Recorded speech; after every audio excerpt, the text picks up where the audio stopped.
Let me say that before now, when such an amendment is being proposed, you will only see this kind of amendment emanating from central bank themselves.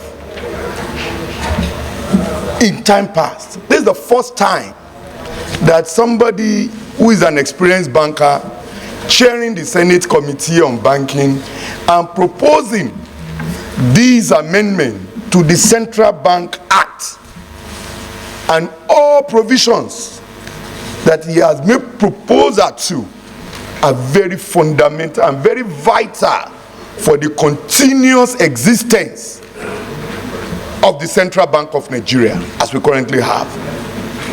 Mr. President, for instance, each time we were engaging the Minister of Finance or Budget, we said there should be coordination and cooperation between the fiscal and the monetary policy. We only say it, but really it's not there. But with this proposed amendment, what we have tried to do is to institutionalize that coordination we've been asking for.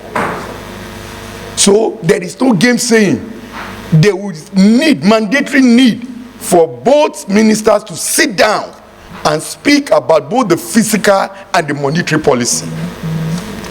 And that is the right step in the right direction. Secondly, the budget of Central Bank of Nigeria over the years, from time to time, has been it's always been attended to under the table, in secrecy.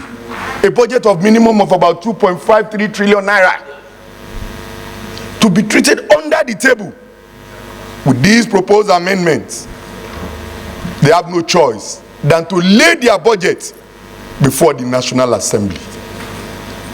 The only area of interest to me again is the area of the appointment of the compliance officer. The bank already have a compliance office. This is one area that the mover of this amendment must look into, because already the bank have what we call the audit committee that can play this role effectively. But if we now appoint a compliance officer that report directly to the board without speaking to the CBN governors and the management team, it gives some concern. And how does he intend to function without collaborating and working with the management itself? So this one area I want us to look into. Mr. President, in rounding up on the proposed amendment, the temporary advances which the bank regularly gives to the federal government, the existing act says 5%, but this bill is proposing 10%. This is another area I want the mover of this amendment to look into. When we say ways and means is something that is in the front burner, that is distorting the current economic situation as we currently have. And this existing bill that we have is saying 5% of the total previous year's revenue of the federal government should be advanced to the federal government. And the new bill is saying 10. Reason why it's saying 10, we would like to know, so that we can be well guided. Because by the time we apply 5% and 10%, they are not the same.